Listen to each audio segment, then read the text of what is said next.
और भोजपुरी का पहला सीरियल बना 1998 में सांची प्रीतिया, जो लखनऊ और पटना दूरदर्शन दोनों से टेलीकास्ट हुआ है। हाल ही में देश में एक सीरीज का तीसरा सीजन आया है जिसको कहते हैं मिर्जापुर। आपकी उस पर क्या राय है, कैसे देखते हैं आप? समाज का छोटा से छोटा जो चीज़ है, अपराध है, कोई चीज़ है, जब हम पर्दे पर दिखाते हैं तो बड़ा विकराल दिखता है, बहुत खतरनाक दिखता है, तो हमारी रिस्पॉन्सिबिलिटी बढ़ जाती है। प्लासी का युद्ध सुना होगा आपने।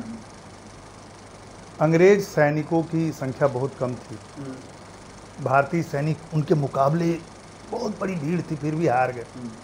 गीता में कहते हैं भगवान की अद्विताचार्य श्रेष्ठ श्रेष्ठ देवतर जना, मतलब जैसा बड़े लोग आचरण करते हैं समाज उसी आचरण पे चलता है। तो भोजपुरी समाज और सिनेमा दोनों एक जैसे हैं? भोजपुरी समाज और सिनेमा दोनों अंदर से अलग हैं या बाहर से अलग हैं? बाबू दरोगा जी कौने करनवा बनल पियवा मोर, बाबू दरोगा जी। मेरा एक गाना आया, फिल्म का नाम है मेहंदी लगा के रखना। हाँ। खेसारी लाल पर गाना फिल्माया गया है, माँ पर गाना है। बहुत नाच जिंदगी नचावत रहल, हंसावत खिलावत रोआवत रहल। जख्मों को मत पूरे दिया, आप तो बहुत बार कहानी आ चुकी है ना। तो दिया कि किसी ने कहा मुझे अच्छा लगा, किसने कहा? किसी दोस्त साथी ने कहा कि भाई अच्छा लगा, तो दोस्ती जो कबो पनरोह से पूछी ये जमकल पाक के पिलुआ, दहैलन सन न पानी से तब बांसों से कुचैलन सन। आपने पंकज त्रिपाठी का जिक्र किया और वर्तमान में मुंबई में अच्छे एक्टर हैं और अच्छे अभिनेता कहे जाते हैं। आपके साथ जो अनुभव रहा है कैसा रहा? जिस प्रकार किसी देश का इतिहास होता है उसी प्रकार उस देश की भाषा का भी इतिहास होता है। जैसे जैसे इतिहास बढ़ता है वैसे वैसे भाषा का इतिहास बढ़ता है। अगर बात करें भोजपुरी भाषा की तो इसका इतिहास ऐसे रहा कि जो सबसे पहले वैदिक संस्कृत थी, उसके बाद लौकिक संस्कृत और फिर पाली प्राकृत अपभ्रंश तक पहुंची। अपभ्रंश में जो मगध क्षेत्र है उसके नाम पर पड़ा मागधी अपभ्रंश, और उसी अपभ्रंश से निकली भोजपुरी भाषा। आज के जो हमारे जिनका हम इंटरव्यू ले रहे हैं, जो हमारे मेहमान हैं, उनका नाम है मनोज भावुक, और भोजपुरी साहित्य में, भोजपुरी सिनेमा में इनका योगदान अभूतपूर्व है। हाल ही में इन्हें फिल्म फेयर फेमिना द्वारा सम्मानित किया गया। जाने माने थिएटर आर्टिस्ट हैं और भोजपुरी क्षेत्र में इनका योगदान बढ़ चढ़ कर रहा है। नमस्कार, मैं अनमोल मिश्रा और साक्षात्कार श्रृंखला आईना में आप सभी का स्वागत है। आज के जो हमारे मेहमान हैं उनका नाम एक बार फिर से आपको बता देते हैं, मनोज भावुक जी। बहुत बहुत स्वागत है सर। बहुत बहुत शुक्रिया अनमोल जी। काव्योम से जो आप लोग मुहिम चला रहे हैं, मैं लगातार देख रहा हूं काव्योम को, और मुझे खुशी है कि युवा की एक टीम मिलकर साहित्य को इस ढंग से लेकर चल रही है, तो मैं इसके लिए आपकी पूरी टीम को बधाई देता हूं। धन्यवाद सर। सर शुरू करें हम लोग? ठीक है सर, पहला प्रश्न ये है, और कि शुरुआत की ज़िंदगी का थोड़ा मोटा नॉलेज हमारे दर्शकों तक पहुंचना चाहिए। आपकी क्या रहा? बहुत जेनरिक है, कुछ खास नहीं है उसमें कहने लायक। बिहार के सिवान ज़िले में मेरा जन्म हुआ, तो शुरुआती जो है 10 साल मैं वहाँ बिताया। जो गांव का स्कूल है, जो कि पेड़ के नीचे होता है, बोरा लेकर हम लोग जाते थे और खड़े होकर 15 का 15, 15 दूनी 30, 45 पढ़ते थे, चौके 60, वहीं से शुरुआत हुई है। बाबूजी हमारे उत्तर प्रदेश में एक ज़िला होता है सोनभद्र, पहले मिर्ज़ापुर हुआ करता था, मिर्ज़ापुर सोनभद्र बट गया। तो सोनभद्र में एक जगह है रेणुकूट, हिंडाल्को, बाबूजी वहीं थे, श्रमिक नेता थे और हिंडाल्को के पहले मजदूर नेता थे। उनकी एक लंबी जर्नी है, लंबी कहानी है। 2 साल पहले उनका देहांत हुआ। आप डालेंगे रामदेव सिंह मजदूर नेता तो पूरी कहानी आ जाएगी।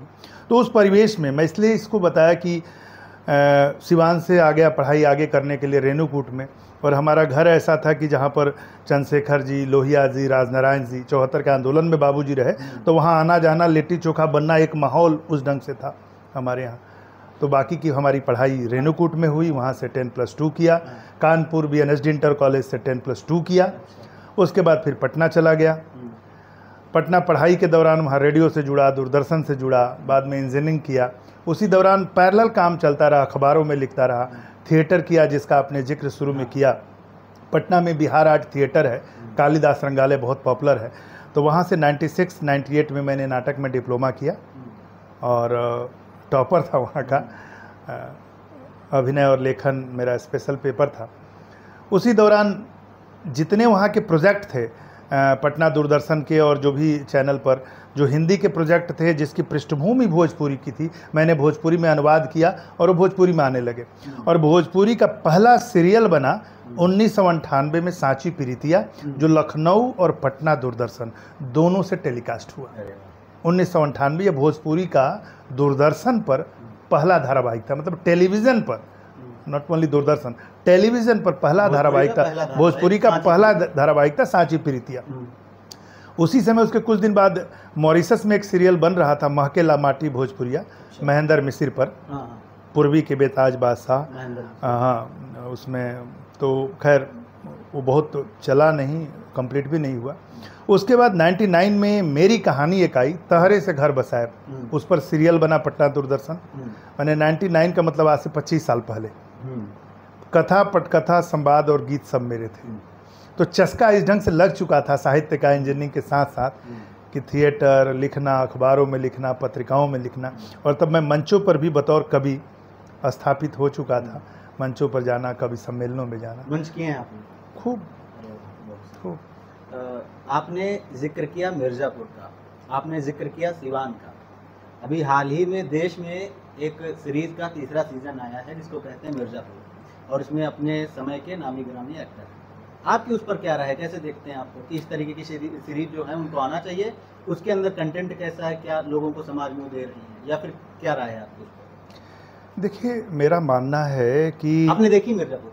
हाँ, मैं बता रहा हूँ, मैंने सीजन मुझे देखना पसंद नहीं है। अच्छा। मैं इसलिए देखता हूँ कि उसमें मेरे एक मित्र हैं पंकज त्रिपाठी, हम दोनों ने साथ में थिएटर किया था। क्या बात है। वही पटना है जहाँ 94 से लेके 2000 तक हम लोगों ने साथ में थिएटर किया। वही कालिदास रंगालय में पंकज भाई आते थे कंबल लपेटे, और मुझे लोग बाबा बाबा कहता था। बाबा इसलिए कहता था, वो जातिगत बाबा, मैं पंडित जी नहीं हूँ, क्षत्रिय हूँ जाति का, लेकिन बाबा इसलिए कहते थे कि मेरा लिखने पढ़ने का काम था, मैं उस समय भी लिखता था थिएटर करते हुए। तो कहते थे, बाबा यहाँ कुछ धैल नहीं खे पटना में, बम्बई जा बहुत बढ़िया लिखा था, वही जी बात करिए। तो हम लोग आपस में बात करते थे, वहीं चाय पीते थे। तो पंकज भाई की वजह से मैंने देखा, कोई भी फिल्म है या सीरियल है, उसका आरोप हम किसी एक पर नहीं मर सकते, वो तो टीम का फॉल्ट है। कथाकार होता है, प्रोड्यूसर का डिमांड होता है, बनाने वाला कलाकार को उसको जीना होता है। लेकिन मेरा ये कहना है, आपने सवाल किया कि आप इसको किस रूप में देखते हैं, आपका क्या मत है? मेरा क्या मत है, तो वही बता रहा हूँ कि समाज का छोटा से छोटा जो चीज़ है, अपराध है, कोई चीज़ है, जब हम पर्दे पर दिखाते हैं तो बड़ा विकराल दिखता है, बहुत खतरनाक दिखता है। तो हमारी रिस्पॉन्सिबिलिटी बढ़ जाती है। मतलब कागज़ के एक छोटे से पुड़िया में 3 घंटे का एक पाउच है, 3 घंटे का बना हुआ है, उसमें क्या परोस रहे हैं, इसके लिए अलर्ट होना ज़रूरी है। समाज में तो बहुत कुछ हो रहा है, लेकिन हमको गाली हो रहा है, बहुत तरह की गाली हो रही, हमको गाली परोसना चाहिए। गाली का ऑप्शन गुस्सा है। गाली का मतलब क्या है, आपके अंदर गुस्सा है। गाली क्या है, एक एनर्जी का वो फॉर्म है जो आपके गुस्से को लेकर बाहर आ रहा है। 4 गाली कस के दिए तो आपका गुस्सा ठंडा हो गया। यही होता है ना, गरिया लेनी ठीक हो गई हो। तो ये केमिस्ट्री है उसकी। आप उसका ऑप्शन ढूंढिए, विकल्प ढूंढिए। आप एक्सप्रेशन से भी दे सकते हैं, लेकिन उससे गालियों का प्रयोग बढ़ा हो सकता है। नया जनरेशन उसको फैशन के रूप में बड़ा मज़ा आ रहा है गरियाने में, वो भी लेके उस ट्रेंड्स को आगे बढ़े। तो जिस ढंग का सीन दिया जा रहा है, जिस ढंग के गाली गलौज हो रहा है, मैं उसके खिलाफ हूँ। मैं कतई पसंद नहीं करता हूँ। मेरा मानना है कि उस स्क्रीन पर, चाहे वो सिनेमा हो, वेब सीरीज हो, सीरियल हो, एक उसका एक ग्रामर है, उसको फॉलो करना चाहिए। हमारी एक रिस्पॉन्सिबिलिटी है। OTT प्लेटफॉर्म इससे मुक्त है। मैं सबकी बात कर रहा हूँ, समग्रता। एक और चीज़, जैसा कि आपने बताया कि आपका नज़रिया ये है, बिहार का सीवान उसमें आया है, और मिर्ज़ापुर उत्तर प्रदेश का, वाराणसी, जौनपुर, ये सारे इलाके हैं। वास्तव में इन इलाकों की पृष्ठभूमि ऐसी रही है या फिर उसमें कुछ अतिशय? आप मिर्ज़ापुर का इतिहास पढ़िए साहब, कितना गौरवशाली इतिहास रहा है। चंद्रकांता संतति से लेकर सबनिया, चुनारगढ़ के किला, देव की नंदन खत्री से, मिर्ज़ापुर कभी भी ऐसा नहीं रहा है जैसा दिखाया जा रहा है। कहीं से नहीं ऐसा। तो किसी सिवान की भी आप बात की, मैं दोनों जिले से हूँ। तो हम आम लोगों से पूछिए, निगेटिविटी ज़्यादा पकड़ती है, ज़्यादा फैलती है, तो साहबुद्दीन तुरंत बोल देंगे सिवान साहबुद्दीन। अब डॉक्टर राजेंद्र प्रसाद क्यों नहीं बोलते? वो भी सिवान के थे, जीरादेई के, वह भी एक चेहरा है। तो हमारी आदत होती है निगेटिविटी को पकड़ने की, वो फैलता जो है, पसरता जल्दी है। ठीक है, तो मतलब कि एक छन्नी होनी चाहिए इन सब चीज़ों के अंदर, जो समाज में हम क्या लेते हैं और एक जो फिल्म बनाते हैं, जो OTT पे बनाते हैं, उसके अंतर्गत क्या दिखाते हैं कि समाज पर कितना प्रभाव डाल रहा है। वो प्रभाव सुप्रभाव होना चाहिए, कोई प्रभाव नहीं है। एक बैलेंस। मैं नहीं कहता हूँ कि सिनेमा विवेकानंद या महात्मा गांधी है या कोई प्रवचन है, आप समाज सुधारक हैं, ऐसा नहीं। वहाँ पूंजी लगती है, वो एंटरटेनमेंट है, आपको पैसा भी निकालना है, लेकिन इसका मतलब नहीं कि पैसा निकालने के लिए आप कुछ भी दिखाएं। एक बैलेंस सिस्टम होना चाहिए। माने आपको रिस्पॉन्सिबिलिटी भी लेकर चलनी है, आपको इंटरटेनमेंट भी, पब्लिक को भी समझना है कि पब्लिक क्या देखना चाहती है, लेकिन उसमें भी एक फिल्टर चाहिए, बहुत तरीके से दिखाए। राज कपूर ने बहुत सारी फिल्में बनाई, बहुत कुछ दिखाया। आप थोड़ा सलीके से भी चीज़ों को दिखा सकते हैं, बिल्कुल लाउड और ओपन करना जरूरी नहीं है। गीता हम कहते हैं भगवान की आचार्य श्रेष्ठ देवतर जाना, मतलब जैसा बड़े लोग आचरण करते हैं, समाज उसी आचरण पे चलता है। तो दर्शकों के जिम्मेदारी, जो अभिनेता हैं, जो आजकल के अभिनेता हैं, उन पे बहुत ज़्यादा है। अरे बच्चे आइडल, उनका आदर्श मानते हैं, फॉलो करते हैं, तो उन पे जिम्मेदारी ज़्यादा है। बिल्कुल। वो क्या परोस रहे हैं नए बच्चों के समक्ष, इसका ध्यान रखना चाहिए, ये आप मानते हैं? बिल्कुल मानते हैं। अब हम सिनेमा की बात कर रहे हैं, थोड़ा लौट के आते हैं क्षेत्रीय सिनेमा और भोजपुरी सिनेमा पर। दक्षिण की अगर बात करें, वो भी रीजनल है, जैसे तमिल सिनेमा, उसका क्षेत्र बहुत सीमित है। तमिल का अलग है, तेलुगु का अलग है, कन्नड़ का अलग है, मलयालम का अलग है। लेकिन भोजपुरी दर्शकों की बात करें तो उनकी अपेक्षा यहाँ पे दर्शक ज़्यादा हैं। ठीक है, क्या कमी रह जाती है हमारे पास कि हम उस तरीके की चीज़ें भोजपुरी में नहीं बना पाते हैं? क्या कमी रह जाती है हमारे पास कि हम उस तरीके की चीज़ें नहीं दिखा पाते हैं? क्या कारण है? क्या हमारे पास संसाधन की कमी है, या फिर हमारे पास राइटर्स की कमी है? किस चीज़ की कमी रह जाती है कि उस तरीके की उनके पास दर्शक जो है ना, वो कम होते हुए भी वैसा दिखा देते हैं? प्लासी का युद्ध सुना होगा आपने। अंग्रेज सैनिकों की संख्या बहुत कम थी, भारतीय सैनिक उनके मुकाबले बहुत बड़ी भीड़ थी, फिर भी हार गए। भोजपुरी के संदर्भ में मैं इसलिए कह रहा हूँ कि यहाँ पर 2-3 बातें हैं, ध्यान से समझ लीजिए। हमारी जो संख्या की आप बात की, ठीक है, अलग अलग स्टेट, चाहे आप साउथ के किसी भी स्टेट की बात कर लें, तमिल भाषी, तेलुगु भाषी, ठीक है ना, भाषा के आधार पर की बात कर लें। भोजपुरी हिंदुस्तान में हिंदी के बाद सबसे अधिक आबादी बोलती है। एक कैलकुलेशन कहते हैं कि 20 करोड़ आबादी है, एग्जैक्ट कितना है पता नहीं। पूरे दुनिया में 10 करोड़ और ले लीजिए, क्योंकि हिंदुस्तान के बाहर Mauritius, Fiji, Suriname, Guyana, Trinidad, Tobago, ये सब देश में है, नेपाल में भी है, तो 30 करोड़ मानते हैं। एवरेज 30 करोड़। एवरेज 30 करोड़। अगर 1 रुपया टिकट का दाम हो और सारे भोजपुरी भाषी देखे तो एक फिल्म से 30 करोड़ रुपया आ जाएगा। 1 रुपया तो टिकट होता नहीं है। अगर 50 रुपया टिकट रखें, या कैलकुलेट कर लीजिए 1 करोड़ लोग भी देख लें, 2 लाख लोग भी देख लें, 2 से 50 गुणा कर लीजिए तो 1 करोड़ रुपये हो जाता है। एक भोजपुरी फिल्म के निर्माण में जो औसत पैसा लगता है 1 करोड़ रुपया, 70 लाख 80 लाख से लेकर 1 करोड़ रुपया लगता है एवरेज। कुछ फिल्में बनी हैं जो 2 करोड़ 3 करोड़ में बनी हैं, लेकिन एवरेज जो है फिल्मों का यही है कि 1 करोड़ में फिल्म बन जाती है। माने 2 लाख लोग भी देख ले, 2 लाख, तो फिल्म की लागत आ जाएगी। फिल्में घाटे में जा रही हैं, मैंने 2 लाख लोग भी नहीं देख रहे हैं, 50 का आ रहे हैं उसी पर। अगर पूरे लोग देख ले, मतलब 20 करोड़, हिंदुस्तान की बात करें, 20 करोड़ लोग देखे तो क्या होगा? इसका मतलब हम अपने लोगों को कैटर करने के लिए फिल्म नहीं बना पा रहे हैं। उसका कारण क्या है? देखिए, हम साउथ से कंपेयर नहीं कर सकते। साउथ की एक फिल्म का जो बजट होता है उतने में 100 भोजपुरी फिल्म बनेगी। हिंदी से, बॉलीवुड से भी ज़्यादा बजट की फिल्में बनी। बाहुबली हो गई, RRR हो गई। वहाँ पर जिस स्टेट का लैंग्वेज है, उस स्टेट की वो भाषा है, वो आधिकारिक भाषा है। सब लोग देखते हैं, प्यार से देखते हैं, उसी में बात करते हैं, उसी में संवाद करते हैं। भोजपुरी एक तो आधिकारिक भाषा नहीं है, 8वीं अनुसूची में शामिल नहीं है, वो किसी एक स्टेट की भाषा नहीं है, वो उत्तर प्रदेश के कुछ हिस्से की, बिहार के कुछ हिस्से की, मध्य प्रदेश के 2-3 जिलों की, ऐसे करके भाषा है। तो एक तो भाषा की लड़ाई अलग चल रही है। इसमें हुआ ये है कि बहुत सारे लोग जो भोजपुरी भाषी हैं वो भोजपुरी फिल्में देखते नहीं हैं, वो मातृभाषा में भी हिंदी लिखते हैं, उनको देखने में शर्म आती है। इसके लिए दोनों जिम्मेवार हैं। एक तो ये कि इधर 90 के बाद जो फिल्में बनी हैं उनका कंटेंट ऐसा रहा है कि कोई भी परिवार के साथ या अकेले भी देखना नहीं पसंद करता है, तो दर्शक उससे दूर हो गए। और वो लोग भी सोचो कि इतना भी देख ले, चलो बिजनेस तो हो रहा है, 1 करोड़ लगाए 2 करोड़ वगैरह आ गया तो क्या घाटा है, मैंने 4 लाख लोग भी देख ले या गाना से कमा ले, सैटेलाइट राइट हो गया, अब यूट्यूब का तो फॉर्मेट भी चेंज हो गया। अभी सिनेमा हॉल हालत देखिए, सिनेमा हॉल में फिल्में नहीं चल रही हैं, पहले भी सिंगल थिएटर में चलती थी, मल्टीप्लेक्स में नहीं थी। तो यूट्यूब पर कुछ चला लिया, कुछ सैटेलाइट भेज दिया, कुछ गाने का कॉपीराइट हो गया, कुछ कॉलर ट्यून से आ गया, बहुत सारे साधन आ गए।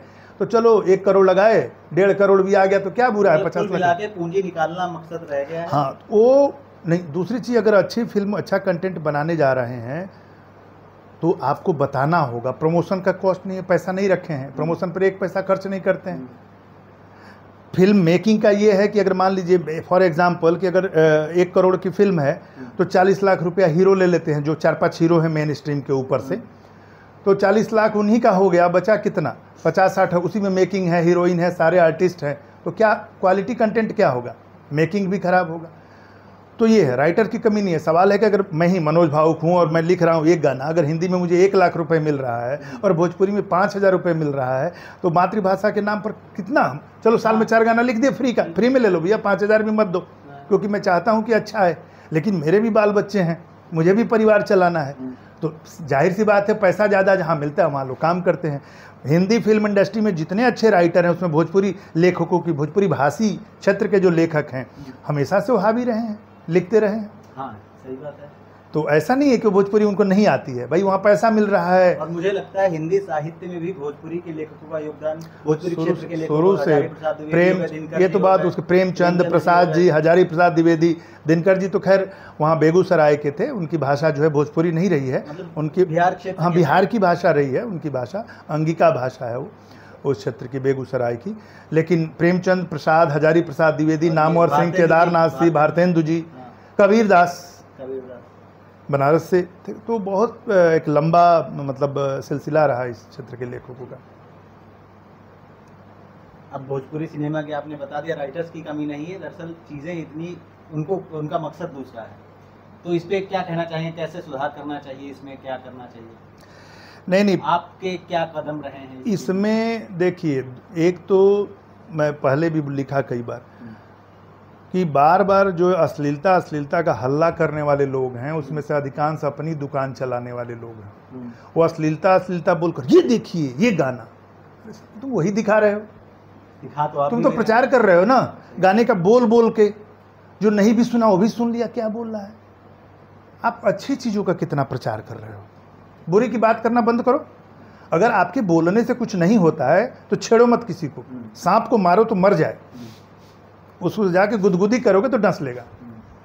ये लोग गुदगुदी कर रहे हैं। या तो आपकी औकात है कि आप बंद करा सकते हैं तो बंद कराइए, या कानूनी जो प्रक्रिया है, जैसे बिहार सरकार को बोला गया, कई जगह बोला गया लीगल एक्शन लिया जाए, तो कानूनी प्रक्रिया है उसके तहत जाइए।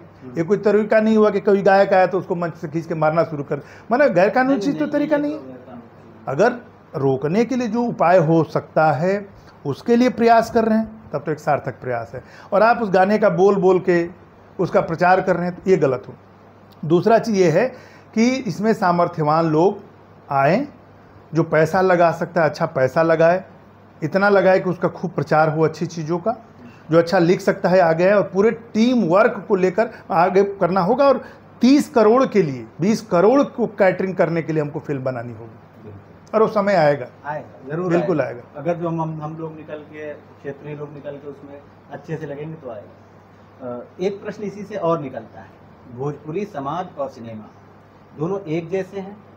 भोजपुरी समाज और सिनेमा दोनों अंदर से अलग हैं या बाहर से अलग हैं? क्या कहीं मैच नहीं। अभी का जो सिनेमा बन रहा है, किस भोजपुरी क्षेत्र में बिकनी पहन के लड़की घूमती है? उत्तर प्रदेश में घूमती है, बिहार में घूमती है, कहाँ स्विमिंग पूल में छलांग लगा रही है? नहीं लगा रही है ना। तो अगर आप क्षेत्र का प्रतिनिधित्व कर, अब आपके पास इसका भी ऑप्शन है कि नहीं अमेरिका चली गई है इंग्लैंड चली गई है लड़की, ठीक है।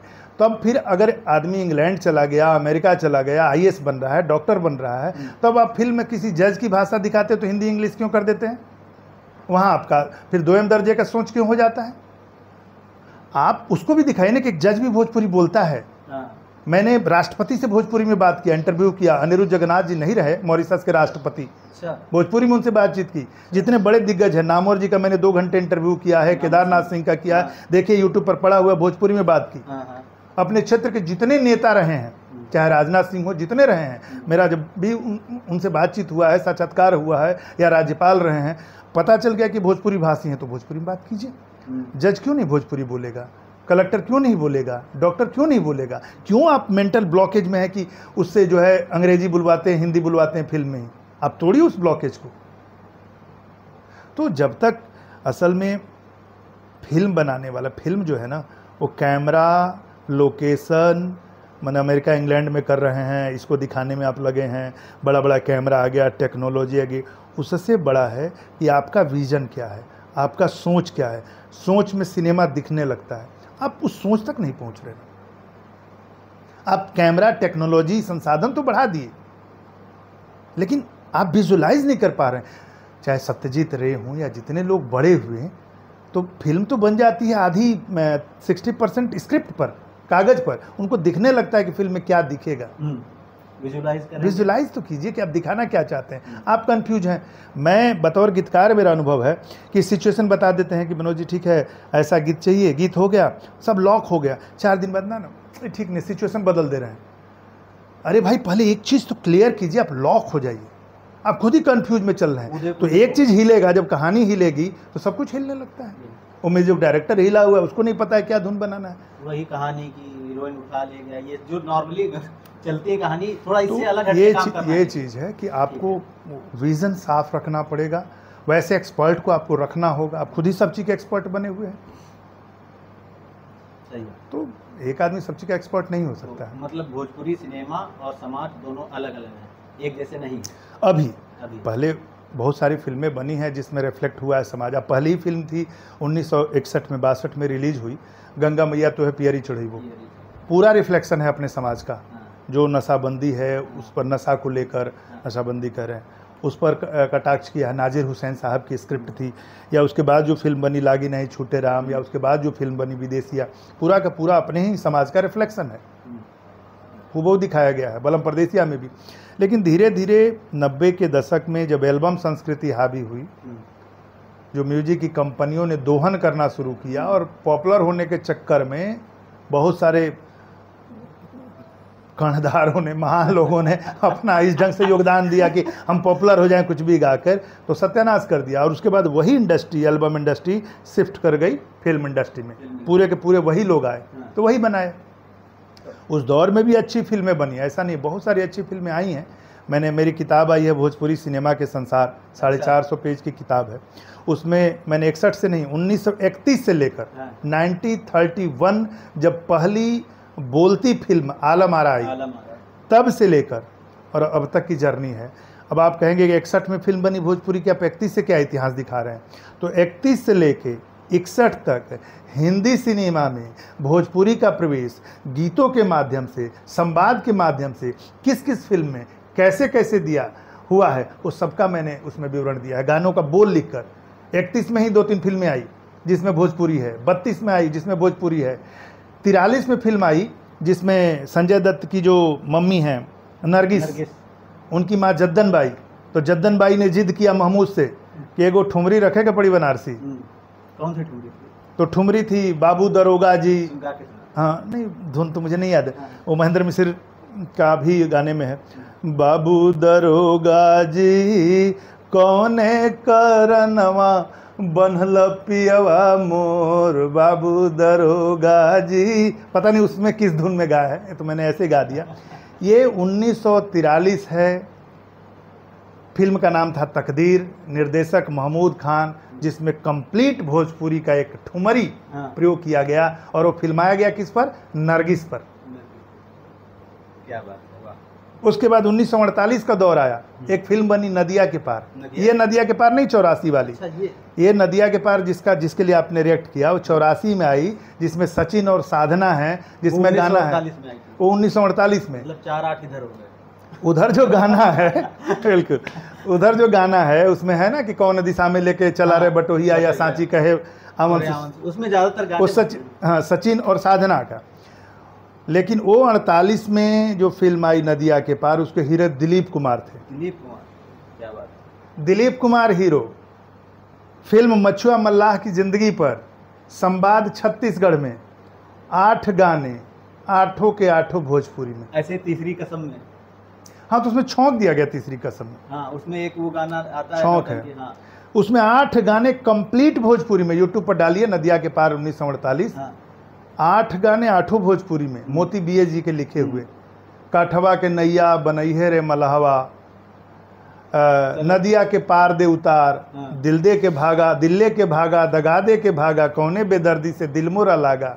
याद है गाना? मतलब नहीं, गाना याद नहीं, मैं बोल सुना रहा हूँ। नजरिया में अइहा, बजरिया में अइहा, हो सांवरिया मोर। ऐसे करके 8 गाने, मतलब ये पहली हिंदी फिल्म जिसके सारे के सारे गाने भोजपुरी में।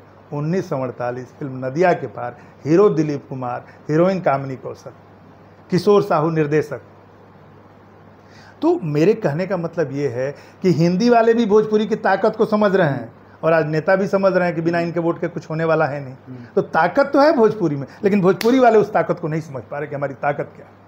नहीं समझनी चाहिए। जो ये संस्कृति इतनी गौरवशाली थी, भोजपुरी में गाने इतने बढ़िया बढ़िया लिखे गए, आज उनको केवल कुछ चीज़ों तक सीमित कर दिया गया है। और केवल हाँ, लोगों को, उनको लगता है भोजपुरी, मेरे हिसाब से जहाँ तक मैं सोच पाता हूँ कि उनको लगता है कि हमारे गाने उतना मतलब हमारी फिल्में उतना नहीं कमा पाती जितना हमारे गाने कमा लेते हैं। तो गानों पे ज्यादा फोकस रहता है, इसलिए फिल्म की कहानी छूट जाती है। हाँ, तो इस पे काम होगा, है। मुझे उम्मीद है ऐसा कि काम होगा। और आप जैसे अगर जो लोग आगे आएंगे और नए बच्चों को मौका देंगे कि उनको सिखाएंगे तो काम जरूर होगा। ठीक है, तो काफी लंबी चर्चा हो गई इस पर, और होनी भी चाहिए चर्चा। नहीं, वहाँ भी राजनीति, मेरे जैसे लोगों को लेकर राजनीति क्या करते हैं। हाँ। कि सिनेमा में जो बैठे गीतकार आ रहे, वो तो साहित्यकार हुए, वो कौन सी लिखी हैं। मेरा एक गाना आया, 1 करोड़ लोगों ने देखा है। हाँ। कोरोना काल में फिल्म रिलीज हुई। फिल्म का नाम है मेहंदी लगा के रखना। हाँ। खेसारी लाल पर गाना फिल्माया गया है, माँ पर गाना है। और उस सीरियस गाने को, मतलब बहुत सीरियस एक्सट्रीम पर है, और उसको करोड़ों लोगों ने देखा। माँ पर गाना है। नवरात्रि में जितने पंडाल थे बिहार के, सब में वही गाना बज रहा है। सुना सकते? गा तो नहीं सकता मैं उसके बोल आपको, क्योंकि मैं लिखता हूँ दूसरे ढंग से गाता हूँ। गायक गाए तो अच्छा लगेगा, मैं बोल सुनाता हूँ। दृश्य यह है कि माँ मर चुकी है, उसका डेड बॉडी जा रहा है, और माँ का आंचल बेटे के हाथ से सर से टच करता है, और डेड बॉडी आ गई। यही सिचुएशन मुझे दिया गया था कि गीत लिखना है। सिर्फ इतना ही सिचुएशन था कि डेड बॉडी जा रही है, और उसका माँ का आंचल जो है बच्चे से टच करता है, डेड बॉडी को लेकर। मैंने गीत लिखा कि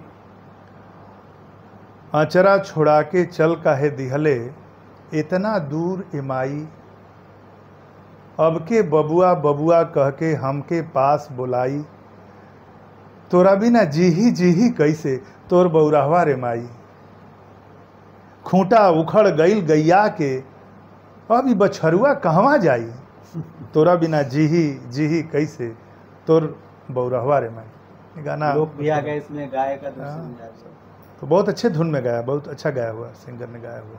कुछ गा के सुना दीजिए। मैं गा नहीं सकता। हमने सुना है आप गाते अच्छा है। हाँ, लेकिन उस गाने को बड़ा कोई भी गाना जो आपको अच्छा लगता हो। नहीं, मैं अपना गाना सुना दूंगा। हाँ। मतलब अपना गाना मतलब ये भी है, लेकिन फिल्म में गाया हुआ है, वो कैसे गाए, वो बहुत अच्छे से गाया है। उसको हाँ। मैं निभा नहीं पाऊंगा, बहुत कठिन है। मतलब हाँ, गज़ल है एक, वो बहुत लोगों ने पसंद किया है। हाँ। जिसका जिक्र भाई साहब कर रहे हैं, बहुत नाच जिंदगी नचावत रहल, वो सुना देता हूँ कुछ शेर। बहुत नाच जिंदगी नचावत रहल, बहुत नाच जिंदगी नचावत रहल, हंसावत खिलावत रोआवत रहल, हंसावत खिलावत रोआवत रहल। और शेर सुनिए।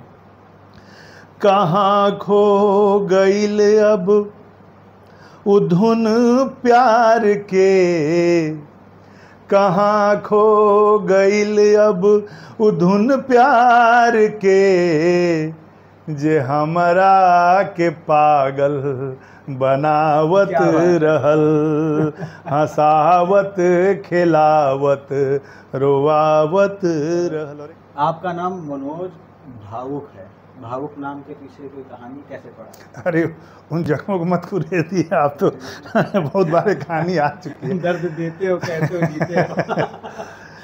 मनोज कुमार सिंह नाम है मेरा, सर्टिफिकेट नाम यही है। और लंबे समय तक मतलब एकेडमिक नाम यही है, कई जगह दिक्कत होती है। लेकिन जब मैं कानपुर में था, ये 92 की बात है, 10+2 कर रहा था BNSD इंटर कॉलेज से, तो वहाँ पर मंचों पर होता था, लगातार बोलता था डिबेट कंपटीशन में और बाकी सारी चीज़ों में। तो किसी ने कहा कि बहुत अच्छा बोलते हो, भावुक कर देते हो। उसी समय से पोएट्री की भी आदत थी, तो बस नाम के साथ जुड़ गया। फिर चाहे टेलीविज़न हो, चाहे मेरी कहानी हो, हर जगह यही लिखने लगा। और उस समय मैं कहानी भी लिखा, क्योंकि 6 दिसंबर 1992 को बाबरी मस्जिद ध्वस्त हुई। तो उस घटना, उस समय मैं वहीं था। 6-7 थाने जो आसपास के, मूलगंज, चमनगंज, आपको आइडिया होगा, क्षेत्र से हैं। कर्फ्यू लगा हुआ था, 1 सप्ताह तक कर्फ्यू लगा रहा, तो मैं उसमें बंद था। फिर मेरी एक कहानी छपी 98 में, कहानी के प्लॉट, प्रेम कहानी है। वो कहानी पढ़ने के बाद लोगों को पता चलता है पूरी की पूरी प्रेम कहानी है, और कानपुर से मेरा गहरा संबंध है। तो बस नाम के साथ जुड़ा और उसके बाद अभी तक चल रहा है। मतलब उस कहानी मिल जाएगा नाम के साथ? हाँ, उसमें मिल जाएगा। यहाँ नहीं बताएंगे? नहीं, बता तो दिया कि किसी ने कहा मुझे अच्छा लगा। किसने? किसने कहा? किसी दोस्त साथी ने कहा कि भाई अच्छा लगा। तो दोस्त या दोस्ती जो हो, मतलब अब तो सब उसी में आता है। किसी ने कहा कि अच्छा लगा तो भी ठीक है, ये जुड़ गया उसके साथ। देखिए ऐसा है ना कि ऐसे ही कविताएं बनती है। किसी ने ये भी पूछ लिया कि भाई मैं तुम्हें अच्छा क्यों लगता हूँ या क्यों लगती हूँ, तो अपने अपने जेंडर के हिसाब से लोग इसको जोड़ लेते हैं। मैंने एक कविता लिखी कि बस तुम अच्छे लगते हो, अब क्यों लगते हो क्या बोलूं, बस तुम अच्छे लगते हो, अब क्यों लगते हो क्या बोलूं, मेरे भीतर रहते हो, अब क्यों रहते हो क्या बोलूं, वक्त मिले तो तुम सोचो कि क्या लगता हूं मैं तेरा, तुम तो मेरे लगते हो, अब क्यों लगते हो क्या बोलूं। क्या बात है। और कैसे दूर करोगे मुझको, कैसे दूर करोगे मुझको, जबकि मेरे अंदर तुम हरदम चलते रहते हो, अब क्यों चलते हो क्या बोलूं। क्या बात है, वाह। और जैसे जैसे तुमको देखूं वैसे और किसी को देखूं तो, जैसे तुमको देखूं वैसे और किसी को देखूं तो, साथ ही तुम भी जलते हो, क्यों जलते हो क्या बोलूं। और मकता है कि मना करूं कि मत काटो नाखून दांत से ऐ भावुक, फिर भी ऐसा करते हो, क्यों करते हो, नर्वसनेस, अब क्यों करते हो। ये प्रेम के सिंबल है, नाखून कुदरना, ऐसे करना वैसे करना। आप सामान्य अवस्था में नहीं होते।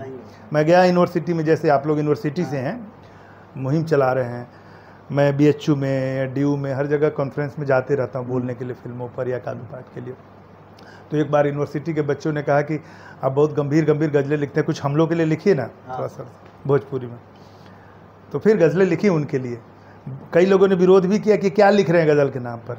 तो मैंने एक्सपेरिमेंट किया उसमें। देखिएगा, भोजपुरी गज़ल में भोजपुरी है, हिंदी है, उर्दू है, इंग्लिश है, और शेर सुनिए। और उन बच्चों के लिए, यूथ के लिए, आप सभी लोग, आपकी टीम में सारे लोग यूथ हैं, लड़कों ने भी पसंद किया, लड़कियों ने ज़्यादा पसंद किया, और इसको वायरल कर दिया। और यूट्यूब पर ये भी गज़ल है, धर्मेंद्र सिंह की आवाज़ में है, बहुत प्यारी आवाज़ है, बहुत खूबसूरत गाया है उन्होंने। अचीवर्स जंक्शन चैनल है, उस पर है, अचीवर्स पर धर्मेंद्र सिंह की मैं गाता हूँ।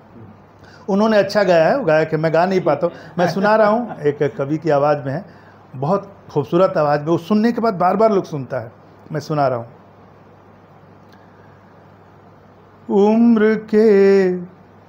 उम्र के धूप चढ़ल धूप सहाते नइखे, उम्र के धूप चढ़ल धूप सहाते नइखे, हमरा हमरा ही के ई बात बुझाते नइखे, उम्र के। और शेर सुनिए जो मैं सुनाना चाह रहा था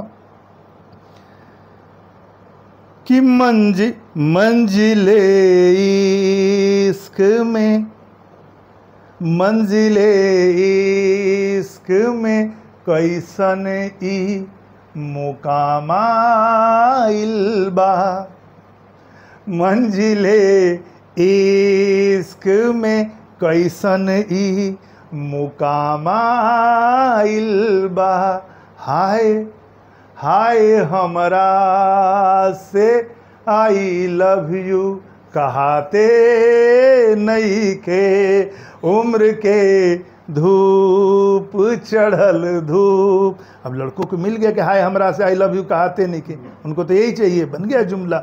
उसमें शेर है कि साथ में तोहरा जे देखले रही सपना ओकर, साथ में तोहरा जे देखले रही सपना ओकर, याद आवत बा बहुत याद जाते नइखे, उम्र के धूप। और मक्ता इसका सुनिए, फिर मैं अपने रंग में आ गया। अच्छा, इसमें अपने रंग जो मेरा ओरिजिनल रंग है तो बच्चों के लिए लिख दिया कि आई लव यू कहते नइखे।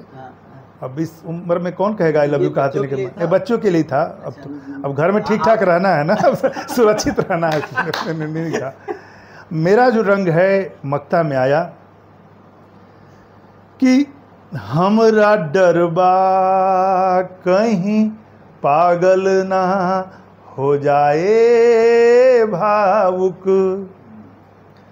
हमरा डरबा कहीं पागल ना हो जाए भावुक, दर्द उमड़त बा मगर, दर्द उमड़त बा मगर आँख लोराते नइखे, उम्र के धूप चढ़ल धूप सहाते नइखे।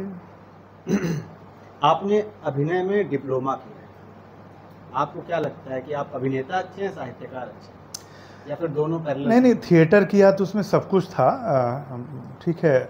मैंने अभिनय किया भी, एक दो फिल्में की। एक फिल्म आई थी रखवाला, जिसमें दिनेश लाल थे, रिंकू घोष थी, मैंने उसमें काम किया। कि और फिल्म आई सौगंध, लेकिन मुझे बहुत जमा नहीं, दोनों भोजपुरी फिल्में थी, बहुत शूट नहीं किया।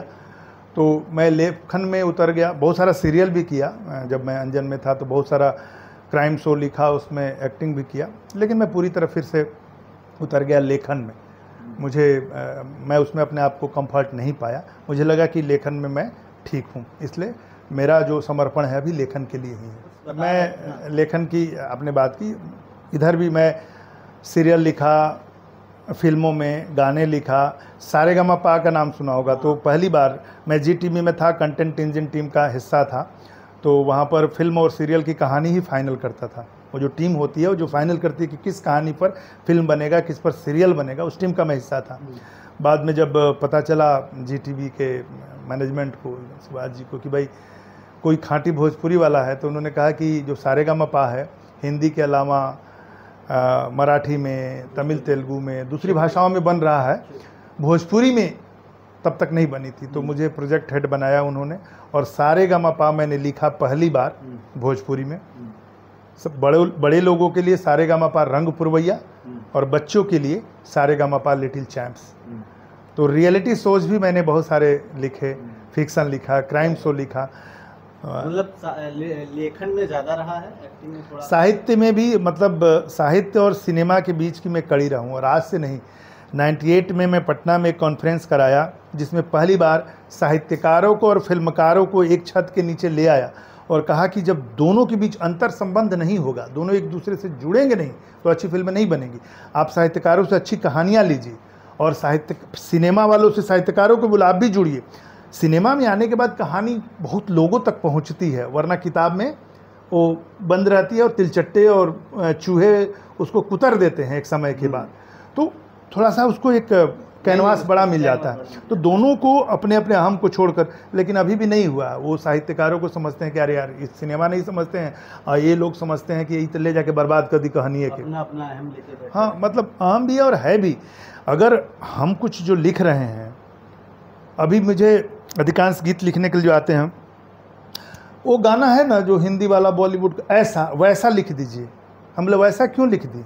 आप ये नहीं कहते कि मैं जैसा लिखूं, दूसरे लोग कहें कि उनके जैसा लिख दीजिए। मैं वैसा, मैं मुझे कॉपी करने के लिए आप क्यों बोलते हैं? आप अपना सिचुएशन दीजिए, मैं आपको एक खूबसूरत गीत देता हूँ।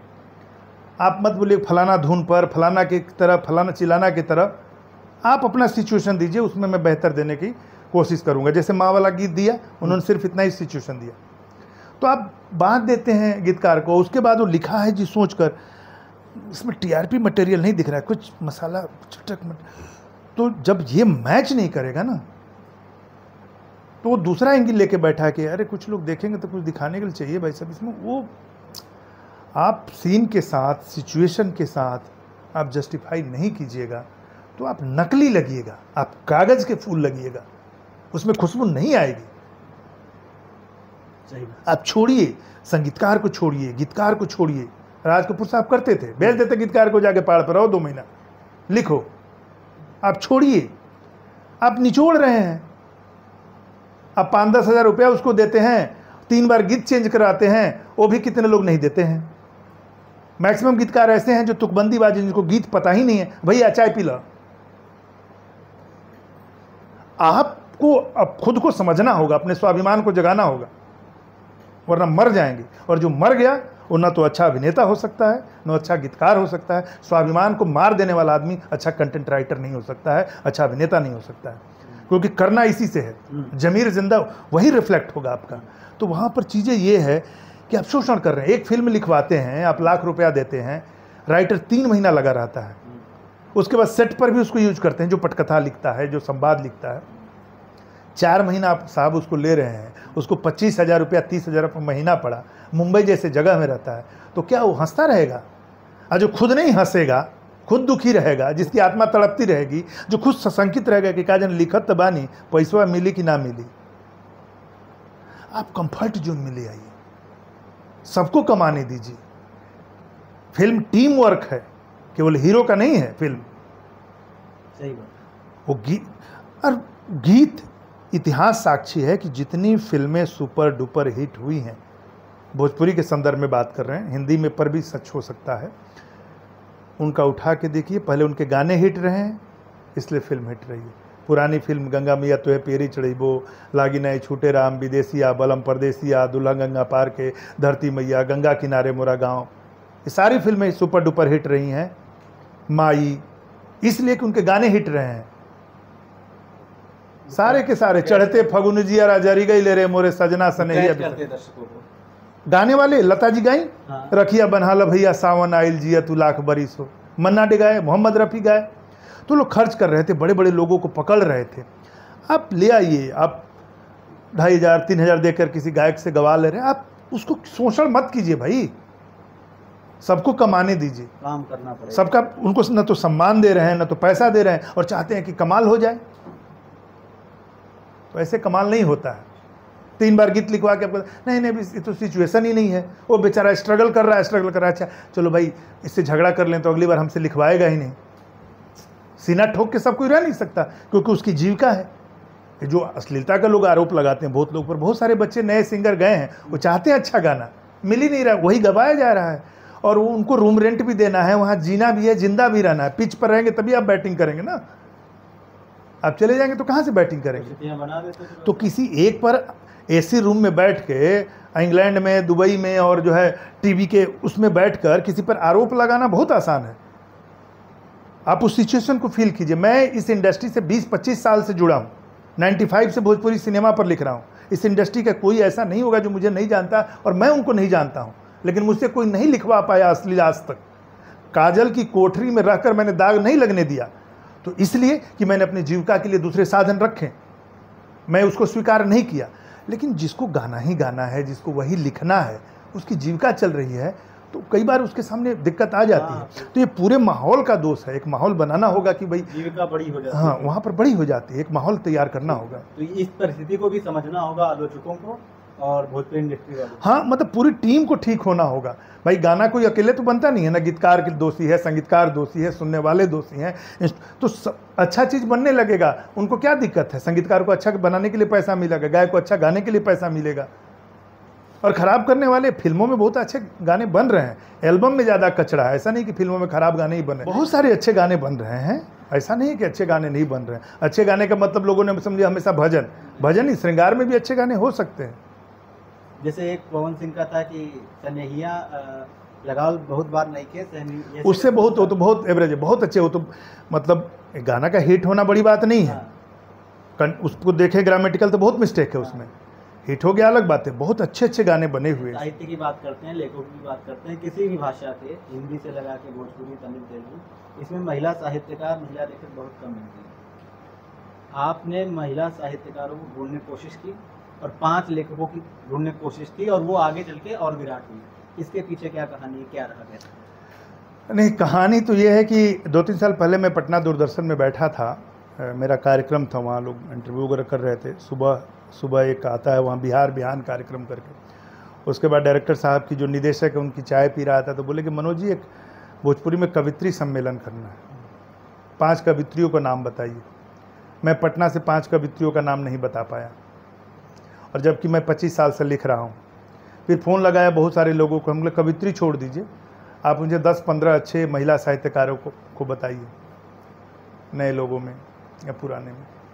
बहुत सारे लिखने पढ़ने वाले लोग नहीं बता पाए, तो मैंने संकल्प लिया कि नहीं, मैं एक महिला साहित्यकार अंक निकालता हूँ और उस पर सारी महिलाएं ही रहेंगी। ठीक है, इसमें महिला साहित्यकार भोजपुरी जंक्शन जो है एक पत्रिका है जिसका मैं संपादन करता हूँ, तो वो विशेषांक की पत्रिका है। उसके 50 से ज़्यादा विशेषांक हैं। पहला ही अंक महात्मा गांधी विशेषांक था, व्यक्ति परक विशेषांक, जिसमें महात्मा गांधी विशेषांक, राजेंद्र प्रसाद विशेषांक, वीर कुंवर सिंह विशेषांक। उसके बाद फेस्टिवल बेस्ट विशेषांक, फगुआ विशेषांक, चैता विशेषांक, कजरी विशेषांक, दियरी बाती छठ विशेषांक, करंट अफेयर्स में कोरोना विशेषांक, रूस यूक्रेन युद्ध विशेषांक। ऐसा नहीं कि केवल ट्रेडिशन चल रहा है फगुआ चैता, मैंने रूस यूक्रेन युद्ध विशेषांक, जन्म मृत्यु विशेषांक, गिरमिटिया विशेषांक, विदेश के सारे लोग, तो 50 से ज़्यादा विशेषांक है। किसान विशेषांक 4 अंक निकला, 100 किताबों की समीक्षा का विशेषांक निकाला, तो उसी में महिला साहित्यकार अंक। तो सोचा 1 अंक निकालूंगा महिलाओं का, जितनी महिलाएं आ जाएं पूरे विश्व से। उसके बाद कुछ कहानियाँ आईं, कुछ कविताएँ आईं, कुछ लेख आए। मैं बोला अब खिचड़ी नहीं पकाऊंगा, कहानी का अलग, कविता का अलग, लेख का अलग। फिर धीरे धीरे मैं लगा रहा 1.5-2 साल, और इस समय मेरे पास 100 कहानियाँ आईं महिलाओं की, एक प्रतिनिधि कहानी एक महिला की, पूरे विश्व से, मतलब Bharat, Nepal, Mauritius, Fiji, Suriname, Netherlands, America. और मैंने 75 कहानियों का चयन किया और 25-25-25 करके कहानी संग्रह निकाल रहा हूँ। पहला अंक आ चुका है जिसमें 25 कहानियाँ हैं, पूरे विश्व से हैं। मैंने जितने देशों का नाम लिया, Bharat, Nepal, Mauritius, Suriname, Fiji, Netherlands, America की कहानी है 25। अगला भी अंक आ रहा है 25 का, उसके बाद भी। तो इस तरह से एक प्लेटफॉर्म पर लाने का काम कर रहा हूँ। और मेरा मानना है कि भाई जो इतनी बड़ी आबादी है, 30 करोड़ हम लोग बोलते हैं, उसमें बहुत लिखने वाले लोग हैं, उनको जगाना होगा, उनको झकझोरना होगा और ये समझाना होगा कि मैं कल ही एक पोस्ट डाला था कि इसी लखनऊ में, लखनऊ शहर में बैठा हूँ अभी, राजेश्वरी शांडिल्य हुआ करती थी, एक पत्रिका यहीं से निकलती थी, भोजपुरी लोक, उसकी वो संपादक थी, अब नहीं रही दुनिया में। उन्होंने 15 किताबें भोजपुरी में लिखी हैं। तो मैंने इस अंक के कवर बैक पर, सेकंड पेज पर उनकी 15 किताबों का कवर पेज दिया है कि देखो तुम लोग प्रेरणा लो भाई, तुम लोग हीन भावना से ग्रस्त हो। आप लोग देखिए कि एक महिला, उनके पति PCS अधिकारी थे, इतनी पढ़ी लिखी महिला डॉक्टर राजेश्वरी शांडिल्य भोजपुरी में 15 किताब लिखती हैं, ताउम्र भोजपुरी की सेवा करती हैं।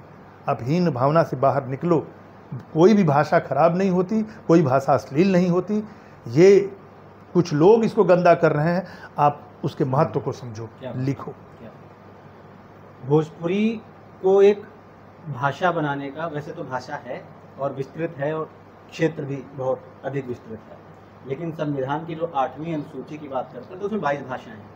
तो उसमें क्या लगता है कि आप जो ये अनुष्ठान कर रहे हैं भोजपुरी को उसमें शामिल कराने का, और आप जैसे कितने ही भोजपुरी क्षेत्र के लोग कर रहे हैं, कहाँ तक सफल हैं आप उसमें और कहाँ तक वो सफल हैं? हो पाएगा या क्या लगता है? नहीं, होगा। मैं बहुत पॉजिटिव रहता हूँ चीज़ों के प्रति। ना तो है नहीं मेरी डिक्शनरी में, है ही नहीं ना, होगा, निश्चित होगा।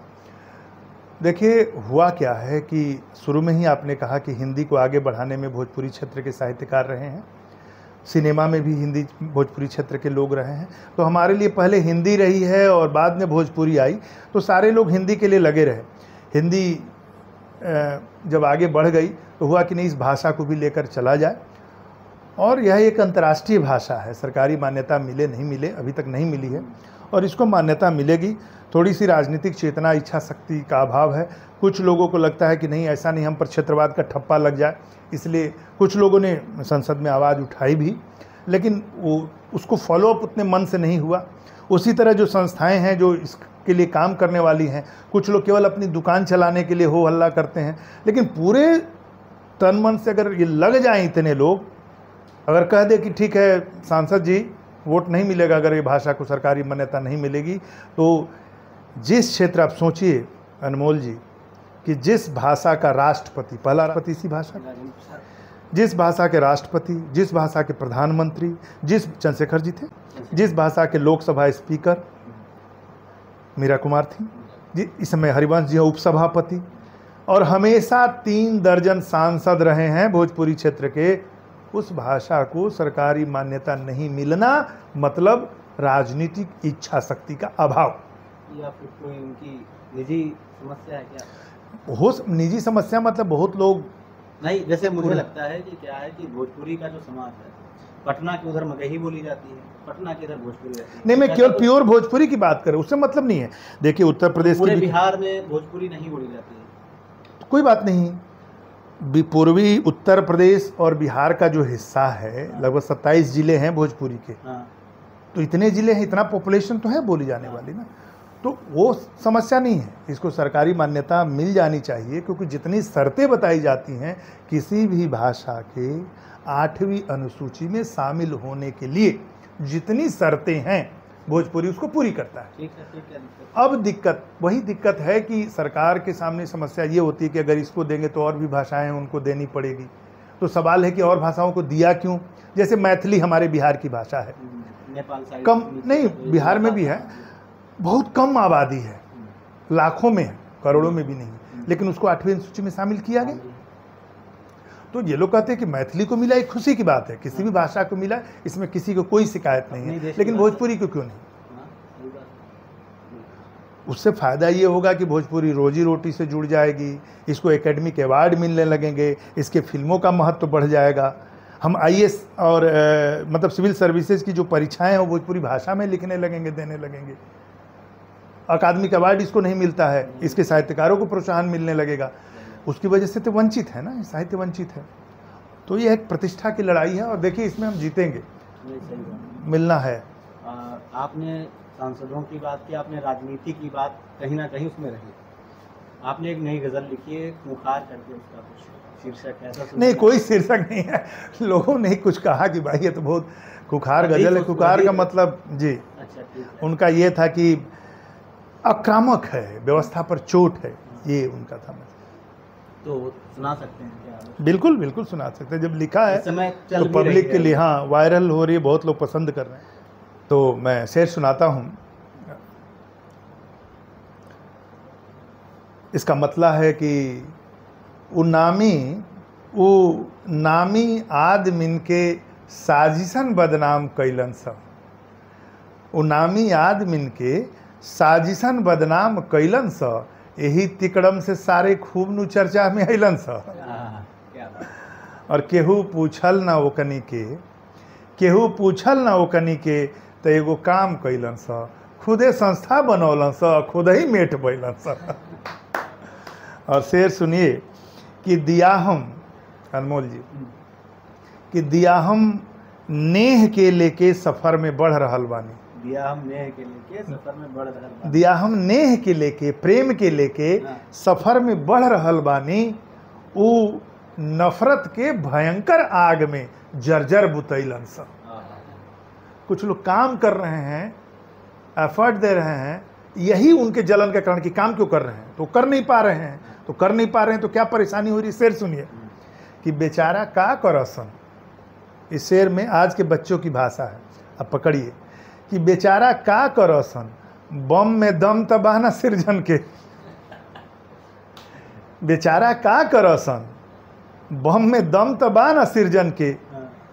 केहू के खींच के टंगरी वो अपन कद बढ़ैलन सा। क्या बात, लेग पुलिंग चल रहा है। क्या बात। और बना देलन सच के झूठ ऊ, बना देलन सच के झूठ ऊ अपना थेथरपन से। थेथरपन समझते होंगे, थेथराई है बिना मतलब का, मतलब जो बेसिर पैर का ग्रुप, एक गिरोह लगा हुआ है, एक गिरोह मिला हुआ है कि इसको बदनाम करना है तो कुछ भी बोलो, इतना वायरल करो, थेथर प्रोपेगेंडा। कि बना देलन सच के झूठ ऊ अपना थेथरपन से, मगर सच सच रहेला ई न लबरा बूझ पैलन सा। मगर सच सच रहेला ई न लबरा बूझ पैलन सा। और एक हिदायत है कि जहाँ तक हो सके, जहाँ तक हो सके दूरे रहिए। अनमोल जी आइए यहाँ, शेर से जुड़िए और पकड़िए, ये सब लोगों के लिए एक हिदायत है शेर में कि जहाँ तक हो सके दूरे रहें कीचड़ अलीचड़ से। क्या बात। जहाँ तक हो सके दूरे रहीं कीचड़ आ लीचड़ से, परल एहनी के पाले जे ही ओकर नाश कैलन। और शेर सुनिए कि कबो पनरोह से पूछी। पनरोह बोलते हैं, पता नहीं आपके यहाँ, आप अवधी भाषा आपकी। पनरोह का मतलब होता है आंगन में जो चापाकल होता है ना, एक कवर्ड जो है नाली होती है, वो ढका हुआ होता है। आंगन का पानी जो है पिछवाड़ी से या कहीं से उसकी निकासी होती है, तो ढकी हुई नाली, नाला बोलते हैं, नाली बोलते हैं, परनाला बोलते हैं, पता नहीं आपके, हमारे यहाँ पनरोह बोलते हैं भोजपुरी में। तो उसमें क्या होता है ना कि बहुत दिनों तक सफाई नहीं होती, कीचड़ जम जाता है, कीचड़ में कीड़े जम जाते हैं, तो उसको पानी मार के साफ किया जाता है। अब पानी से नहीं होता तो बांस लेकर, तो बिंब देखिए बांस, नए तरीके का, तो नए तरीके का बिंब है, एकदम ताज़ा बिंब है। कि कबो पनरोह से पूछी जे जमकल पाँक के पिलुआ, पाँक के कीड़ा पिलुआ।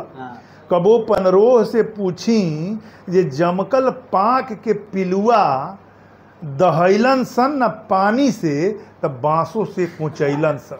क्या बात है। दहैलन सन न पानी से, कि जो ये पाँक माने कीचड़ हो गया, उसमें जो कीड़ा है वो पानी से अगर नहीं जा रहे हैं उस पार तो बांस करना पड़ेगा। हमारे वहाँ क्या होता था कि मेढक, उसमें नाली में मेढक बैठ जाता था, फिर बसुए लगाते थे, तो अंतिम उपाय बांस ही है। बांस तो करना पड़ेगा, पहले प्यार से समझा, बांस तो करना पड़ेगा। ये हर जगह उसका सिर, हाँ कि भाई प्यार से समझो इस बात को। वाह सुंदर। अब हम इंटरव्यू के अंत की तरफ बढ़ रहे हैं, समय भी हो रहा है, तो एक दो प्रश्न आते हैं आपके। एक प्रश्न पूछते उसके बाद दो प्रश्न व्यक्तिगत जीवन से। आपने पंकज त्रिपाठी का जिक्र किया और वर्तमान में मुंबई में अच्छे एक्टर हैं और अच्छे अभिनेता कहे जाते हैं, ये जो स्वभाव है वो भी अच्छा है ऐसा कहा जाता है। आपके साथ जो अनुभव रहा है कैसा रहा पंकज त्रिपाठी? नहीं, मतलब इंसान कमाल के पंकज भाई, अभिनेता कमाल के, इसमें कोई ज़मीन से जुड़े हुए हैं आज भी। मैं आपको बताऊं कि 2 साल पहले मेरा कवि सम्मेलन था गोपालगंज में, उनके गांव में, और पोस्टर वगैरह लगा हुआ था। तो पंकज भाई कभी कभी अपने माता पिता, अभी तो पिताजी उनके नहीं रहे, मिलने घर जाते थे तो किसी को अचानक से पहुंचते थे, बताते नहीं थे कि पब्लिक भीड़ लगी और पेरेंट्स को कम समय दे पाएंगे। उनको पोस्टर देखे कहीं से पता चला, मतलब खबर मिली कि अरे मनोज भाऊ आए हुए हैं, तो इतनी देखिए सहजता कि वो तुरंत फ़ोन करवाया कि अरे भाऊ जी कहाँ बढ़ाओ। फिर घर बुलाए और मुझे भी नहीं पता था, वो नहीं फ़ोन करते तो नहीं पता चलता। वो वीडियो है यूट्यूब पर, हम लोग गए, बैठे हैं, गप सड़का कर रहे हैं, कविताएँ चल रही है। तो अभी भी वो बहुत सरल सहज हैं, अभिनेता कमाल के हैं, और उनकी कोशिश होती है अभिनेता चैनल जो फिल्में हैं, ऐसा नहीं कि सिर्फ अभिनेता जो चाहे वो कर ले, उसमें पूरा टीम होता है, डायरेक्टर, प्रोड्यूसर। तो उनकी कोशिश होती है कि वो अपने हिसाब से धीरे धीरे, अब वो आ रहे हैं, शुरू में तो स्ट्रगलर होता है कोई भी, धीरे धीरे अब इस क्षमता में आ रहे हैं कि वो अपने हिसाब से, उनके हिसाब से कहानियाँ लिखी जाने लगी हैं, उनके हिसाब से सारी चीज़ें होने लगती। तो अभिनेता भी कमाल के हैं और इंसान भी अच्छे हैं। अब आते हैं आपके व्यक्तिगत जीवन पर। इतना लंबा सफ़र रहा, शुरुआत से अभी तक कई सारे उतार चढ़ाव देखे होंगे। आपको अपने बारे में सबसे खराब क्या लगता है? देखिए, ये बहुत ज़रूरी प्रश्न है और इस प्रश्न को जानना चाहिए। जो कंसिस्टेंसी है, जितने लोग सुन रहे हैं, अगर आप एक चीज़ पकड़े हैं तो उस पर लगातार चलिए। हो सकता है आप कुआं खोद रहे हैं या पानी निकालना चाहते हैं, थोड़े दिन और ठहर जाते तो पानी निकल जाता है, कई बार लोग हट जाते हैं। तो एक चीज़ तय कीजिए और उसके लिए जीवन समर्पित कर दीजिए। तय करने में समय लीजिए। मेरे साथ हुआ क्या कि मैं इंजीनियरिंग कर रहा था, थिएटर से जुड़ा, अखबारों में लिखता था, तो शुरू में कंफ्यूज था, अभिनय भी करना है, लेखन भी करना है। बाबूजी की मर्जी थी कि बेटा इंजीनियर बने। मैं गया, मैं अफ्रीका में नौकरी किया, मैं इंग्लैंड में नौकरी किया, मैं कई देशों में जॉब किया, बाहर रहा। तो मेरा मन तो कलाकार था, मैं वहाँ भी BBC में जाता था जन एक्सपर्ट बोलने के लिए। 2006 में मुझे अवार्ड मिला मेरी गज़लों पर। तो सब कुछ पैरेलल चल रहा था। हर आदमी के पास ऊर्जा सीमित है, समय सीमित है, इसलिए एक काम पर फोकस करना चाहिए। मुझे लगता है कि अगर मैं अपने जीवन का पूरा अब तक का समय गीतों को दिया होता तो मैं कुछ बहुत अच्छे गीत दे पाता, इंडस्ट्री को भी दे पाता। तो ये जो कंसिस्टेंसी नहीं रही, उसके बाद लौट के भी आया तो टीवी चैनल ये वगैरह लगा हूँ, उसके बाद भी अपने उसके लिए कर रहा हूँ। तो मैं यही कहना चाहूँगा कि आप एक चीज़ तय कीजिए, उस पर भरोसा कीजिए और उसमें कंसिस्टेंसी, विचलित मत होइए। सफलता असफलता से ऊपर उठ जाइए। हमें यही करना है तो करना है, वो ऊपर वाला तय करेगा। कई लोग अपने जीवन काल में सफल नहीं होते हैं, उनका मूल्यांकन उनके मृत्यु के कई वर्षों बाद, दशकों बाद होता है, क्योंकि उनका काम अच्छा है। अपने काम पर भरोसा कीजिए। और मुझे अब भरोसा है कि मैं जो कर रहा हूँ, कि मनोज भाऊ को मैं बराबर बोलता हूँ, जो हमारे प्रतिद्वंदी हैं, जो ये करते हैं कि भाई तुम मार नहीं सकते मुझे, मैं वो रच रहा हूँ, वो काम कर रहा हूँ। मुझे महिला साहित्यकार अंक भोजपुरी में निकाल देंगे तो कौन सा हमको दादा साहब फाल्के पुरस्कार मिल जाएगा या कौन सा मैं करोड़पति बन जाऊँगा। भोजपुरी में सिर्फ देना है, मिलना कुछ नहीं है। आपको सिर्फ त्याग करना है। लेकिन मैं कर रहा हूँ तो मुझे विश्वास है कि मैं एक बड़ा काम कर रहा हूँ और लगातार ऐसे काम कर रहा हूँ। तो इसका मूल्यांकन मेरे जीवन काल में हो, ये कोई ज़रूरी नहीं है। जीवन काल में तो गरियाने वाले ज़्यादा मिलते हैं। कंसिस्टेंसी का अभाव रहा। बिल्कुल रहा। तो अभी उस पे काम कर रहे हैं या करेंगे? नहीं, कर रहा हूँ। देखिए, जो मध्यम वर्गीय परिवार, कोई नहीं होता है, मध्यम वर्गीय परिवार के जो लोग होते हैं ना, मैं एक मध्यम वर्गीय परिवार का रहा हूँ। बाबूजी हमारे पूरे ज़िंदगी की एक स्कूटर नहीं था। मैं पटना में कोचिंग चला के, कोचिंग में 4 साल मेडिकल के बच्चों को पढ़ाया हूँ। हमारे सभी मित्र जानते हैं, सिंह भाऊ कोचिंग, और तब अपनी पढ़ाई पूरा किया हूँ। क्या बात। तो जो मध्यम वर्गीय परिवार के बच्चे होते हैं, उनके लिए कहानी है कि भूजो खाए एक बार, फणवटो एक बार। उनको अपने आप को भी चलाना है, सर्वाइवल के लिए भी पैसा चाहिए और अपने सपनों के लिए भी उनको संघर्ष करना है। तो उसमें उलझे होते हैं। बहुत लोग चाहते हैं बहुत कुछ करना, लेकिन उनके सामने और भी बहुत सारी जिम्मेवारियां होती हैं। अच्छा, इतने निकम इस ढंग के भी सोच के नहीं होते हैं कि अकेले अपने लिए सोचना है। उनके अपनेपन में उनके पेरेंट्स होते हैं, उनके भाई बहन होते हैं, और लोग होते हैं, तो सबको लेकर चलते हैं। इसलिए उनकी ऊर्जा उधर भी लगी होती है। फिर भी जो ठान लो, जिनकी आंखों के ख्वाब जिंदा हैं, उनको किससे सुला नहीं सकते। क्या बात। तो आपको करना है तो आप रास्ता निकाल लेते हैं। तो अब हम अपने इंटरव्यू के अंत की तरफ बढ़ रहे हैं। समय भी हो गया है और बात भी अच्छा लगा आपसे बात करके। अमूमन हम जिसका भी इंटरव्यू लेते हैं उनसे एक प्रश्न तो कॉमन करते ही करते हैं कि आपकी ज़िंदगी का कोई ऐसा अनुभव जिसको आप हमेशा के लिए सेव मोड में रखना चाहते हैं, और एक ऐसा अनुभव जिसको आप कहते हैं कि ये डिलीट हो जाए। बता दीजिए। सेव मोड में जो रखने वाली बात है, जब मैं लंदन छोड़कर आया, फैमिली के साथ था, वेल इस्टेब्लिश था, पत्नी अपने बच्चे के साथ। तो जब छोड़ छाड़ के आया और भोजपुरी का काम करने लगा, तो मेरे पिताजी ने मुझसे 1.5 साल बात नहीं किया कि मेरा बेटा पागल हो गया है, वो अच्छा खासा सेटल लाइफ छोड़कर आके भोजपुरी कर रहा है। फिर भी मैं काम करता रहा, क्योंकि मैं जान चुका था मुझे जो करना है वो करना ही है, जो ठानने वाली बात थी। पिताजी अंतिम समय में थोड़े से वो हो गए थे, उन्होंने एक मुझे बैठाया और एक बात कही कि बेटा देखो, जब ये देश आज़ाद हुआ तो जितने लोग शहीद हुए, यह देश केवल उन्हीं लोगों का नहीं था, देश तो पूरे देशवासियों का होता है, फिर भी कुछ लोग शहीद हुए। किसी भी चीज़ के लिए कुछ लोगों को समर्पित होना पड़ता है। तुम ठीक रास्ते पर हो, तुम अपनी मातृभाषा के लिए काम कर रहे हो। तो ये है जिसको मैं हमेशा सेव करके रखना चाहता हूँ कि मेरे पिता को भी अंतिम समय में मुझ पर यह हुआ कि नहीं, कि मेरा बेटा कुछ अलग कर रहा है, कुछ अच्छा कर रहा है। बाकी लिमिटेशन नहीं है, न पैसे का है, न धन का है, न किसी चीज़ का है इस चीज़ को। बाकी बहुत सारी ऐसी बुरी यादें हैं। मुझे बहुत तकलीफ़ होती है जब लोग सिर्फ इसलिए किसी का विरोध करते हैं कि वो एक अच्छा काम कर रहा है और हम नहीं कर पा रहे हैं, वो आगे बढ़ रहा है। ऐसा अनुभव जो आपके साथ घटना या जो बहुत बेकार हुई हो, या आपको लगता है ये अभी भी वो कचोटती है और उसको हटाना चाहिए?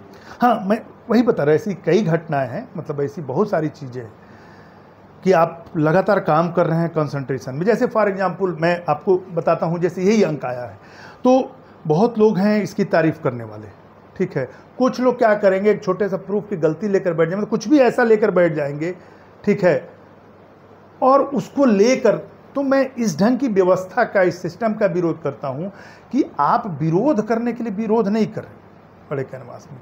आप बेहतरी के लिए अगर कुछ विरोध कर रहे हैं तो उसका स्वागत है, लेकिन आप मैक्सिमम व्यवस्था ऐसी चल रही है कि नहीं, हमने एक गिरोह बनाया, उस गिरोह में जो है उसका प्रमोशन कर रहे हैं, और इससे जो बाहर है उसके कितना भी अच्छा काम करे हम उसका क्रिटिसाइज कर रहे हैं। तो ऐसी बहुत सारी यादें हैं जो अच्छी नहीं है, लेकिन मेरे साथ जितनी बुरी यादें हैं, जैसे ये गज़ल है, ये तमाम, मैंने तो गज़ल में अपने शेर में कहा कि दुख दर्द भा हंसी भा खुशी जे भी दुनिया से हमरा मिलल, उहे दुनिया के सौंपत हैं आज देखे गज़ल के सकल। कि जो मुझे देंगे, मुझे दुख भी मिलता है, पीड़ा भी मिलती है, ताना भी मिलता है, मैं सबको, भगवान ने मुझे एक हुनर दिया है गीत गज़ल लिखने का, कविता लिखने का, तो मैं उसमें उसको ढाल देता हूँ और ये दूसरे के लिए दवा बन जाती है। अब हम अपने इंटरव्यू के एंड की तरफ हैं। तो अच्छा, एक चीज़ हमने अभी नोटिस की, मतलब नोटिस किया कि आपका हमारा कपड़ा मैच कर रहा है। बड़ा शुभ है ये पीला जो कलर है, ये विष्णु भगवान का कलर है, और हाँ, और ये बहुत शुभ है। भगवान, क्या आपको विश्वास है भगवान को लेकर, जिस तरीके से आजकल चल रहा है कि नास्तिकता और आस्तिकता, उसको आप कैसे देखते हैं? नहीं, मेरा मानना है उसमें मैं नहीं हूँ, मैं आस्तिक हूँ, और मेरा मानना है कि कोई शक्ति तो है जो इस सृष्टि को चला रही है। वो आप राम कह ले, कृष्ण कह ले, प्रकृति कर ले, जिस रूप में, तो उस शक्ति को मैं मानता हूँ, भगवान को मानता हूँ। और अगर उसके मान लेने से अगर आपके जीवन में थोड़ा सुकून मिलता है, आराम मिलता है, तो मानने में क्या परेशानी है भाई? इसमें तो कोई दिक्कत नहीं है। आप क्यों अनावश्यक रूप से विरोध करना है? आपको नहीं मानना है मत मानिए, लेकिन कुछ ऐसे लोग भी हैं जो गालियां देकर घूम रहे हैं।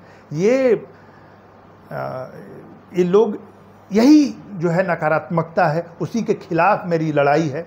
मैं बार बार यही कहता हूँ कि जो ये कीचड़ है, जैसे भोजपुरी फिल्म इंडस्ट्री में अश्लीलता की बात करते हैं, या ऐसे लोग जो सिस्टम में हैं कि कीचड़ से कीचड़ नहीं धुलता है, उसके लिए कीचड़ बात करना पड़ेगा। बात तो नहीं, कीचड़ से वो भी होगा, लेकिन पहले हम पानी से धुलाई करते हैं, अंधेरे से अंधेरा नहीं धुलता है। तो ये है कि हम उस पर उजाला जो है, चटम चाटम समाचार है, हाँ, वो भी उपाय होता है, बस वो भी करना पड़ता है। तो हम इंटरव्यू के अब एंड की तरफ हैं। हम जैसे कितने ही बच्चे, जो आप जैसे जितने भी व्यक्ति हैं, उनके पग चिन्हों पर चलकर, या फिर जो अच्छे लोग हैं उनके पग चिन्हों पर चलकर अच्छे कार्य कर रहे हैं, संस्थाएं बनाते हैं, उसके माध्यम से कार्य कर रहे हैं। तो वैसे एक संस्था हम लोगों ने बनाई है। हम तो ये नहीं कहते कि हम बहुत अच्छा कार्य कर रहे हैं, लेकिन हमारा एक योगदान गिलहरी के बराबर है। आप हम लोगों को क्या बताना चाहेंगे, कुछ अपनी तरफ से, जिंदगी के इतने अनुभव में से कोई एक अनुभव जो हम लोगों के लिए अच्छा हो सके? देखिए, नहीं, आपने एक शब्द का प्रयोग किया गिलहरी के बराबर, ये प्रतीकात्मक है। मैं एक बात पहले कह लूँ, आप मुझे 1 मिनट का समय दे, कि आपने शुरू किया, मैंने आपने सोचा, आपके यहाँ पर आई बात कि मुझे कुछ करना है, ये अपने आप में बड़ी बात है। यहाँ लोग सोच ही नहीं पाते हैं बुढ़ापे तक, या सोचते हैं तो मन के भीतर एग्जीक्यूट नहीं कर पाते। आपने तो सिर्फ सोचा नहीं, एग्जीक्यूट कर दिया। अब गिलहरी वाले पर, एक जंगल में आग लगी और एक चिड़िया चोंच में पानी लेकर आग बुझाने लगी। कौवे सारे हंसने लगे। कौओं का काम ही हंसना। कह रहे तुम्हारे चोंच में पानी लेकर आग बुझाने से आग बुझ जाएगा। चिड़िया हंसी, बोले कि सुनो, मुझे भी पता है आग नहीं बुझेगा, लेकिन जब जंगल का इतिहास लिखा जाएगा तो मेरा नाम आग बुझाने वालों में लिखा जाएगा, आग लगाने वालों में नहीं। तो आपका नाम जो है, आपका नाम जो है प्रयास करने वालों में, कोशिश करने वालों में। तो हम लोगों को क्या सीख देना चाहेंगे, क्या किस तरीके से? सब तो कह देने नहीं है। अब क्या आप कमाल कर रहे हैं और आपको सीख देने की जरूरत नहीं है। आपको सीख देने की जरूरत नहीं। जिस रास्ते पर चल रहे हैं उस पर चलिए। इसमें चुनौतियां आएंगी, लोग हंसेंगे भी, कौवे बहुत मिलेंगे आपको, मिलते भी होंगे, ठीक है। कहेंगे अरे कुछ चटकदार मटकदार कुछ चला दो यार, टीआरपी बढ़ जाए, पैसा वैसा आने लगे। लेकिन हमको ये समझना है कि हमको क्या करना है। तो आप उस रास्ते पर चलिए। ये कठिन रास्ता है।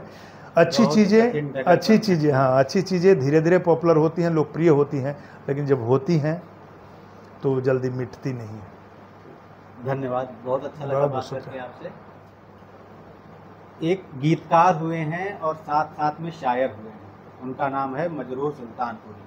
उनका एक शेर है कि रोक सकता हमें जिंदा ने भला क्या मजरूर, हम तो आवाज़ हैं दीवार से छन जाते हैं। आप अभी तक बने रहे, काव्योम के साथ बने रहे, इसके लिए आपको बहुत बहुत धन्यवाद। और आपसे निवेदन है कि आप काव्योम को सब्सक्राइब कीजिए, कमेंट कीजिए और इस इंटरव्यू को शेयर कीजिए। इसके साथ ही अब हम अपने इंटरव्यू को ख़त्म करते हैं, इंटरव्यू को समाप्त करते हैं। और हमारे साथ जो सहयोगी साथी थे उनमें कैमरा पे थे अभिषेक पाठक, अर्पित सिंह जी और आर.एन. मिश्रा जी।